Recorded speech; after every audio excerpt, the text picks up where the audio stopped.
And as a contrast to this Ravenna blue, here also just a pure white one. So which one do you like best? Of course, also other colors are available. And now we are going to move forward to our off-road driving part. And we switch the vehicles because those ones here are equipped with special off-road tires. You can also drive them on the street.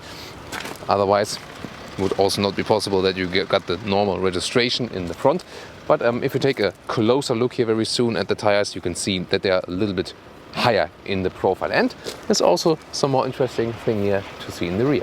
So higher profile here, and it really depends on if you're more using it for road driving, then you use the normal road tires. If you're quite often riding off-road, then it's better to pick ones with a high profile. And you see they also have this X structure that also stuff can fly out of the wheels again.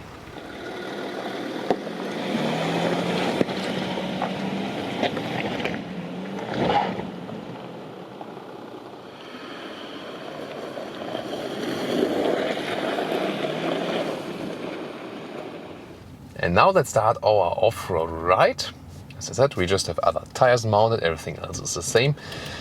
And well, this is one advantage of the V6 here now as well, as we have more power. We also don't have to turn up the RPMs that much. That's also good for off-road riding.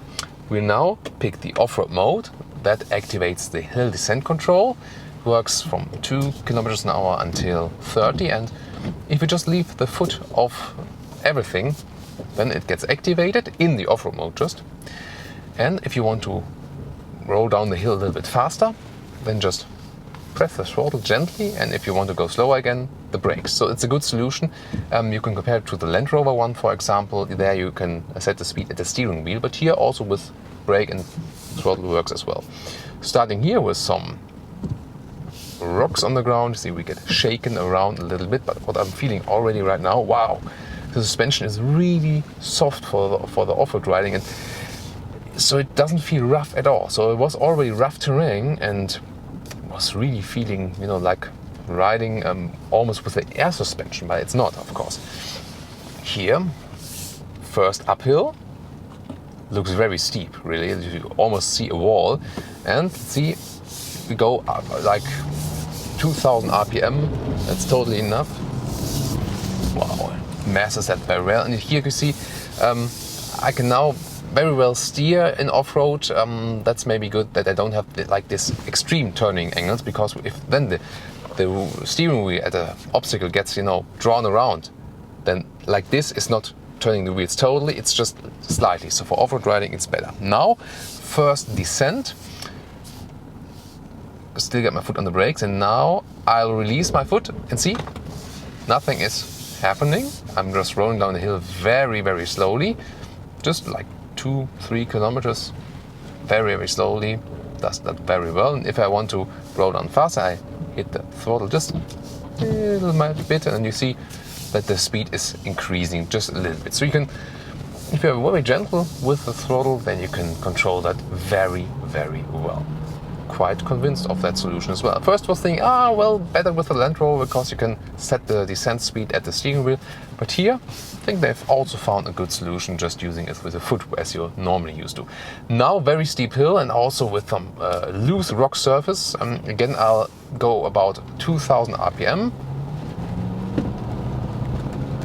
Wow, we're really crossing into the sky. And another one here. Wow, it's really so steep. It must be like, I don't know, I'm not an expert on like degrees something, but it's like this. Really steep. Four-wheel drive action all the way. I'm almost like launching into the sky. Wow, really impressive. And well, the most impressive thing is, first of all, this diesel, the big diesel, really massive. It's, we know, without any like, it's really keeping very calm. And the suspension again, it's that soft that it feels so comfortable, like driving on the street. So I can already tell you right now, it's one of the most comfortable off-road cars I've driven so far. So we had great off-road cars, very capable off-road cars already a lot of times, but here this one is so comfortable when driving it. Now getting here on very soft stuff, you can go a little bit faster. There's another Amarok colleague, another color driving.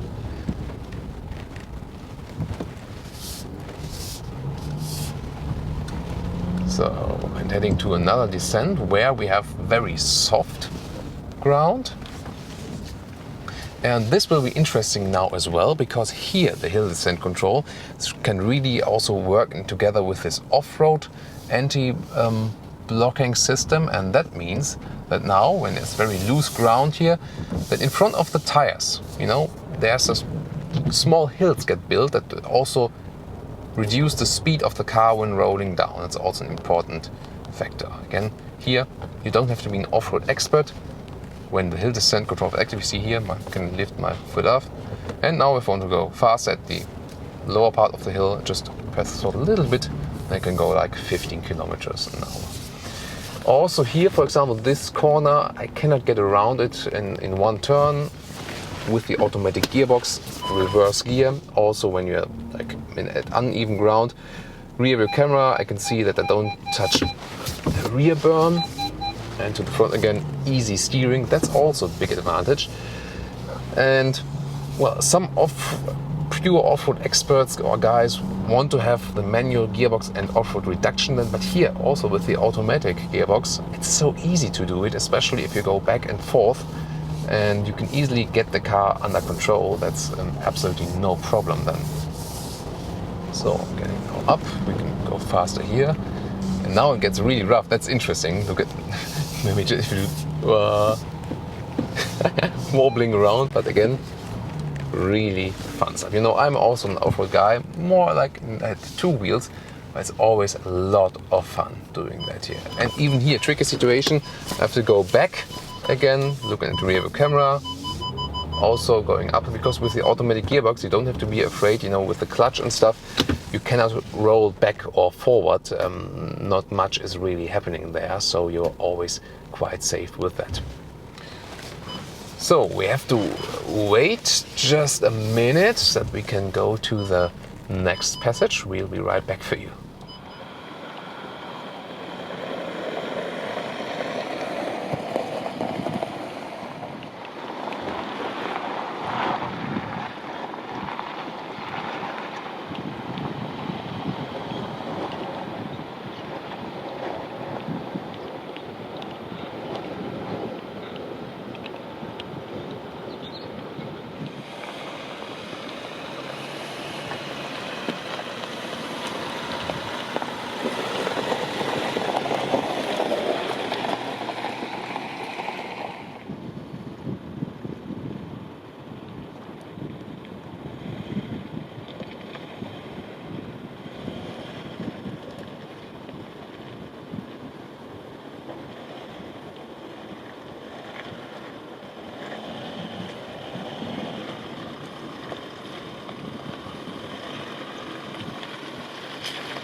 And we continue again and put in the rear differential lock as well, because now we will lift up some vehicles from the ground, and that will be very exciting.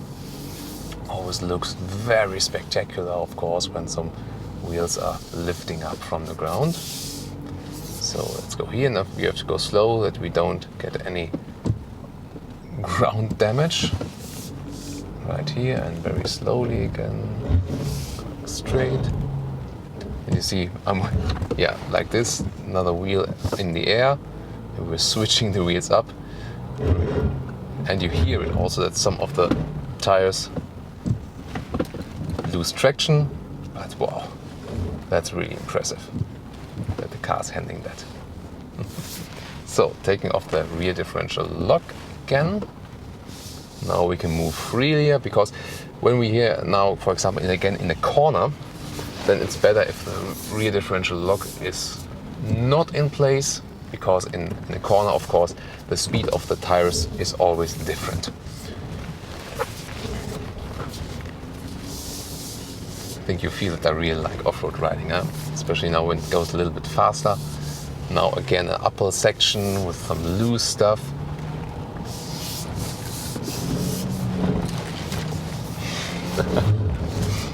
That's something to enjoy, really.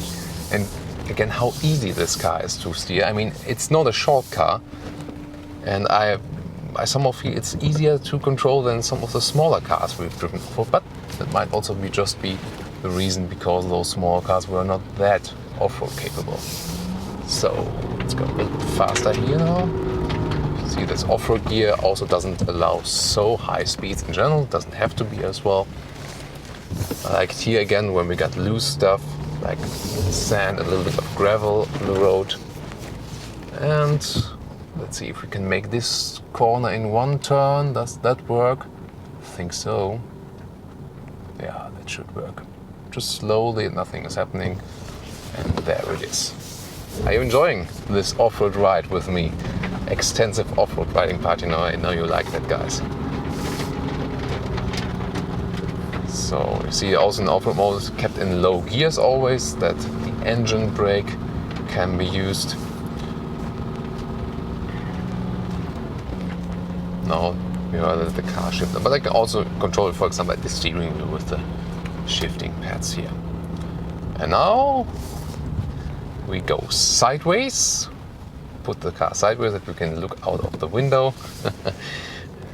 And that's always, very scary stuff, because here you can just see the sky, and in the right part you can pick some flowers off the ground, and that is really always very scary stuff. And well, the basis of the vehicle, the ground weight is really placed very low, and so you might think, oh, the vehicle tips over like this. It feels like almost like 45 degrees, something like that, for normal conceivement. But it doesn't, because the center of gravity is that low with that vehicle, and then you're perfectly safe here as well. And of course, that's good to know. So, yeah, that was a lot of fun doing it here. Just one or two more descents, small uphills. We're going right here, again some loose stuff. I think I could do this all day, be it on two or be it on four wheels. This one here, of course, a special four-wheel track. So now through the small whoops, which are famous also in motocross riding, but here just two of them. Cars have more problems with it. Slowly through this. So I think they have proven that this car is also very off-road capable, and had a lot of fun with it. I hope you've enjoyed our off-road experience here as well.